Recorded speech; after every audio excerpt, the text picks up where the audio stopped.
इस वीडियो में जनरली हम लोग बात करेंगे सोल्यूशन पार्ट सेकंड के बारे में।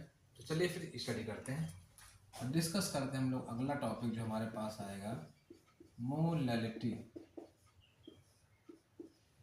Student, what is the molality? कहा the number of moles of solute dissolve in 1 kilogram of solvent known as the molality.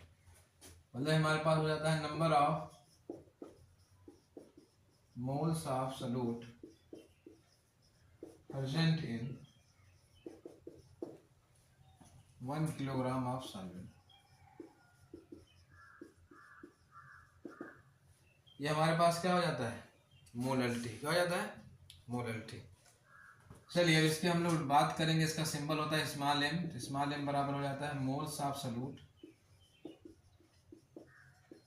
Upon weight of solvent, weight of solvent in KG. तो मतलब कहने का मतलब है कि यही हमारे पास होता है मोलैलिटी का फार्मूला। मोलैलिटी बराबर moles of solute upon weight of solvent in KG. अब एक चीज़ आपको और ध्यान रखना है स्टूडेंट, वो ये है, मैं अगर मोल्स ऑफ सॉल्यूट यहाँ लिख दूँ weight of solvent, weight of solute upon molar mass of solute upon में हमारे पास हो जाएगा weight of solvent KG, weight of solvent in KG. अब यहाँ पे आपको ध्यान रखने वाली बात है कि वेट ऑफ सॉल्यूट जो हम लोग यूज करेंगे W2। अगला हमारे पास आ जाएगा मोलैलिटी बराबर W2 इंटू ये वेट ऑफ सॉल्वेंट केजी है, इसको ग्राम में करेंगे 1000 से डिवाइड करेंगे, ऊपर से आ जाएगा, या ऐसे ही करते हैं हम लोग W2 upon M2 molar mass of solvent upon में वेट ऑफ सॉल्वेंट हम लोग रखेंगे W1, इसको किलो में रखेंगे किलोग्राम में, बराबर करते हैं। अब अगर मैं इस किलोग्राम को ग्राम में करूंगा तो 1000 से डिवाइड कर दूंगा इसको, तो कहाँ चला जाएगा 1000 ऊपर, यहाँ जाएगा W2 into 1000 upon M2 into W1 ग्राम में। यहाँ पे आपको ध्यान रखना है कि W2 होगा वो होगा वेट ऑफ सॉल्यूट और W1 होगा हमारे पास वेट ऑफ सॉल्वेंट। तो ये हमारे पास आ गया फार्मूला मोलैलिटी निकालने का। तो स्टूडेंट इसको नोट कर लीजिए। आई होप ये चीज़ें आपको थोड़ा सा क्लियर हो रही होगी। वो ऐसे ही बोर्ड के एग्जाम में अगर हम लोग जनरली देखें तो हमारे पास यही सब आता है, कुछ जनरल से चीज़ें आती हैं जो आपके लिए बहुत ज़्यादा इंपॉर्टेंट रोल प्ले करती हैं। इसको आप स्क्रीन शॉट ले लीजिए स्टूडेंट, या तो इसको आप नोट कर लीजिए जो है। इसके बाद हम लोग आगे जो हमारे पास टर्म आएगा उसको हम लोग डिस्कस करेंगे, और हमारे पास नेक्स्ट जो टर्म होगा वो होगा हमारे पास मोल फ्रैक्शन। क्या होगा? Mole fraction. इसको मोल फ्रैक्शन को स्टूडेंट हम लोग डिस्कस करेंगे, मोल फ्रैक्शन के बारे में। कोई बता सकता है एनीवन स्टूडेंट कि what is the mole fraction? Anyone tell me? Comment box में लिखिए आप what is the mole fraction. Mole fraction लिखिए आप स्टूडेंट। अगर आप मोल फ्रैक्शन कमेंट में लिखिए, उसके बाद मैं क्या नाम आपको क्लियर करता हूँ कि what is the mole fraction. चलिए स्टूडेंट अगला हम लोग डिस्कस करेंगे मोल फ्रैक्शन। जो मोल फ्रैक्शन का सिंबल होता है ना स्टूडेंट, वो काई होता है, जिसको हम लोग जनरली एक्स भी लिख देते हैं, जो है याद रखना है आपको।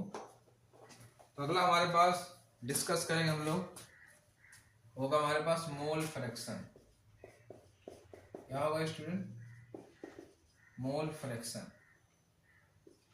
सिंबल हो जाएगा काई, एक्स का भी कभी हम लोग पढ़ देते हैं। अब याद रखिएगा, मान लीजिए हमारे पास ऐसा कोई सोल्यूशन है, बाइनरी सोल्यूशन है जिसमें दो कंपोनेंट है ए और बी।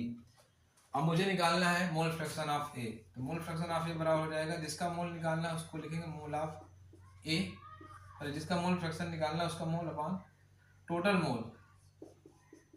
टोटल मोल, और टोटल मोल हम लोग क्या लिखेंगे? Mole of A plus mole of B. अब मोल फ्रैक्शन ऑफ ए बराबर मोल ऑफ ए का जो सिंबल हम यूज करेंगे एन ए यूज करेंगे स्टूडेंट। क्या यूज करेंगे? N A. और टोटल मोल में हम लोग क्या लिखेंगे? ए और पी बी का, तो हो जाएगा mole fraction of A plus mole fraction of B. कोई दिक्कत, कोई कंफ्यूजन?